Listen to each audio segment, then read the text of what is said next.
নাহিদ রানাকে অপমান করলেন শাহিন শাহ আফ্রিদি। দর্শক, শাহিনকে আমরা বলতে চাই, তোমাদের পাকিস্তানি পেসারদের গতি এখন এত কম যে মনে হয় সাইকেলের পাম্প দিয়ে বল ছুটছে, আর আপনি নাহিদ রানাকে বলছেন মাত্র 7-8 ম্যাচ খেলেছে। ভাই, সত্যি কথা বলতে গেলে তোমাদের পুরো পেস অ্যাটাক এখন মিডিয়াম পেসারদের দল হয়ে গেছে। 140-এর নিচে বল করে যাচ্ছ, আর নাহিদ রানা যখন 148 থেকে 152 কিলোমিটারে বল ছুড়ে তোমাদের ব্যাটসম্যানদের বুক কাঁপিয়ে দিচ্ছে। নাহিদ রানা তোমার মতো শুধু মুখে 200 কিমি বলার স্বপ্ন দেখে না, সে মাঠে গিয়ে প্রমাণ করে। বললেন যে মেশিন চলতে চলতে ক্ষয় হয়, ঠিক বলেছেন।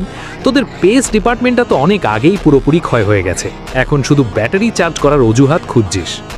নাহিদ রানা একা যে গতি আর আগুন নিয়ে আসছে, তোদের পুরো পেস ব্যাটারির চেয়ে বেশি। শাহিন, পরের বার যখন নাহিদের সামনে আসবি, মুখে 200 কিমি বলিস না, বরং হেলমেটটা ভালো করে বেঁধে নিস, কারণ এই নতুন মেশিন তোমার পুরনো মেশিনকে একদম ধ্বংস করে দিতে পারে।